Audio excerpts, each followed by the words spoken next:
Surrounded by the brooding backdrop of the West Yorkshire moors lies the historic village of Haworth.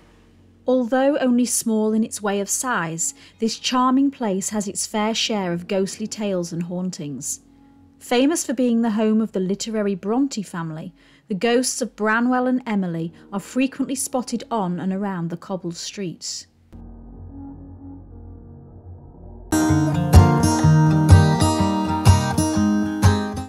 Hello and welcome to our channel, The Wanderless Way. Today's video we're going to cover the hauntings of pubs in Haworth. Expect some spooky tales and legends that have been passed down through the local folklore. Please sit back, relax and enjoy. When you've finished watching, we'd really appreciate a like to let us know that you've enjoyed it, and if you'd like to see similar content in the future, please subscribe to the channel. Thank you. Haworth Old Hall. Dating back to 1621, Haworth Old Hall is one of the oldest buildings in the village, and stories of hauntings have been rife for generations.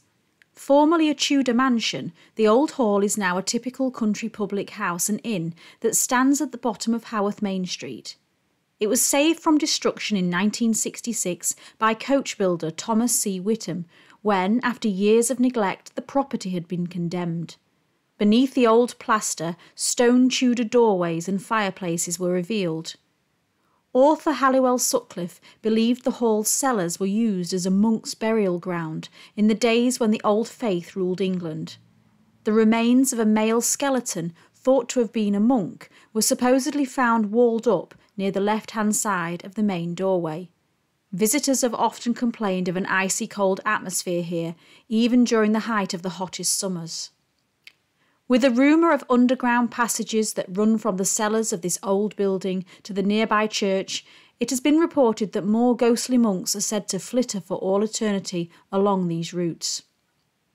Barbara Brooke, a former manager, claims she saw a monkish spectre on 2 occasions and felt a strange presence in her upstairs office. One day she was rushed to hospital after collapsing and suffering from a sensation of being suffocated. Afterwards, she was unable to stay in her office for long periods, and a previous landlord's dog was known to bark and growl at nothing near the wall between this office and the nearby sitting room. In 1992, during further renovation work, 2 workmen saw a ghost of a man staring at them. Could this be the same figure that's been reported previously, described as a mute, dark figure who takes to standing in the centre of the hall? One gentleman claimed to have stayed up all night talking to the ghost of a young girl, and other guests have reported seeing a little girl wearing a crinoline dress of bright yellow standing on the stairway. This same apparition befriended a small child who's terrified its parents when she asked the name of her new playmate. The Fleece Inn. The entire bar has reports of ghostly activity, but the majority of the hauntings at the Fleece Inn have been reported upstairs. The ladies' toilets being the spot of the majority of reports. It is here that a black mass has been said to appear in one of the cubicles. Eerily expanding, it is said to then slowly move towards its witnesses. This is thought to be the ghost of an evil man who tortured and murdered his wife in this very spot. Whilst he remains to haunt the toilets, she is said to tirelessly wander the corridor outside. Many guests have reported seeing a Victorian gentleman in a top hat who stands in the corner of the bedrooms. One night, a female guest, seeing this figure in the shadows and believing it to be her husband, beckoned for the figure to get back into bed. It wasn't until she rolled over and saw her husband was sleeping alongside her that she realised the figure in the room wasn't him. She refused to look back into the corner and prayed for morning to come around quickly. The Black Bull. With a history on site going back to the 16th century and having been made famous for its appearance on TV's Most Haunted show, the Black Bull is reportedly one of the most haunted pubs in Haworth, if not in the whole of the UK. It forms the epicentre of paranormal phenomena in the village, and hauntings here are varied and regular, having been reported for decades. Originally a coaching house in the 16th century, it became the seat of the lodge of the Three Graces Haworth 408, and the Freemasons met here until July 1806 before moving to Lodge Street. Famous as being the favourite watering hole of the ill-fated Branwell Bronte, his legendary Masonic seat still resides on the staircase. Branwell suffered with alcoholism and drug addiction in later years and spent many of his days in the Black Bull, only popping out to the apothecary across the street to top up his opium supplies. Branwell became increasingly unwell and died of tuberculosis in 1848, aged 31. His ghost is said to reside here in the Black Bull. It is also often seen on the cobbled streets outside, stumbling between the pub and the apothecary, which is now a shop notorious for its cabinet of curiosities.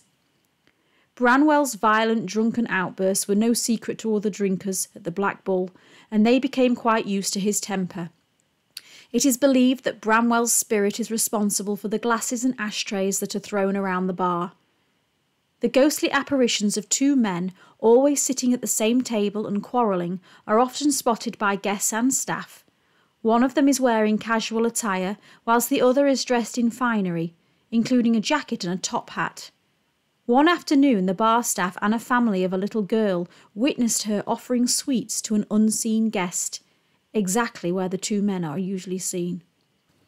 In room 3, sightings of a maid are often reported. It is believed she was murdered there and now continues to haunt the room. Guests have checked out early due to encounters of objects moving around. Shadowy figures are often reported near the pub windows and through to the nearby graveyard which backs onto the pub. It is here that folk tell of the ghostly screams of a young woman. The graveyard at Haworth holds around 40,000 souls. It is incredibly overcrowded and some are buried 10 deep. In the 19th century, an old well was sighted in the car park of the Black Bull, and the water from this was drawn to make the beer that was served to the customers. When high death rates in Haworth caused an investigation into sanitation, it was discovered that the water being used was carrying disease that had accumulated as the water passed from the moors and filtered through the bodies in their graves. It was believed that many people died as a result of drinking the beer in the Black Bull. Could it be their ghostly figures that are often seen to appear and disappear at the windows? The King's Arms. First mentioned in print in 1763 as the meeting place of the manorial court, the King's Arms is another pub that has its fair share of ghostly tales to tell. At one time there was a slaughterhouse at the rear of the inn, and the cellars of the King's Arms had been previously used as an overflow for the local funeral parlour. The pub entrance is on the narrow street that leads up to the parsonage, which was home to the Brontes, and the old schoolhouse where Charlotte taught. Life expectancy in 1840s Haworth was low, and when the mortuary next to the King's Arms was full, bodies were stored in the cellar of the pub. Funeral feasts were often held here. The centrepiece of the food was a coffin-shaped currant cake decorated with black paper flags. Over the years there have been consistent reports of at least 3 different men dressed in black Victorian-style attire haunting the King's Arms. There have been many accounts of poltergeist activity, with objects being moved around by unseen spirits and strange noises from the cellar.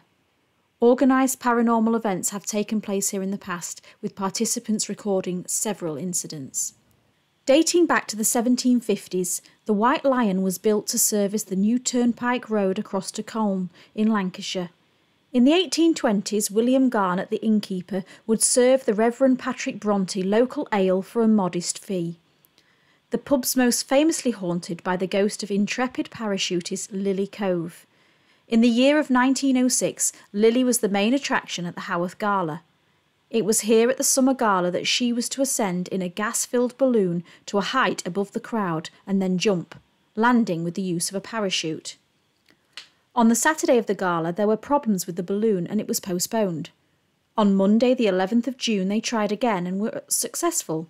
Lily Cove ascended high above the crowd.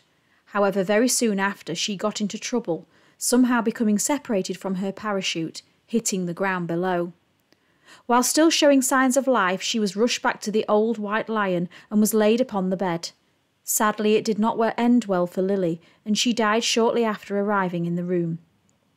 She is now said to haunt that very room, room 7. Her ghost has been seen several times by guests. One man reported how he was so terrified when he saw and felt a figure upon his bed that he hid for the remainder of the night under the covers. Other guests claimed to have reported strange happenings during the night, such as waking to see a pretty white-faced woman staring at them.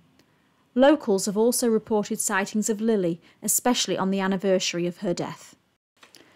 So that's it for today, folks.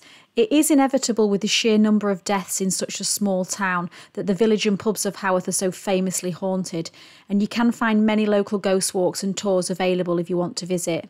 I've popped the link below to one of these that is advertised outside the church. Thank you for watching, and thank you to the many resources online that have helped me piece these stories together. If you have any haunted stories of Haworth's pubs you'd like to share, please do comment below or send us a message over on social media. We would love to hear from you. If you are interested in Haworth, we do have some other videos over on the channel's main page, and please remember to like and subscribe to see where in the world we are visiting next.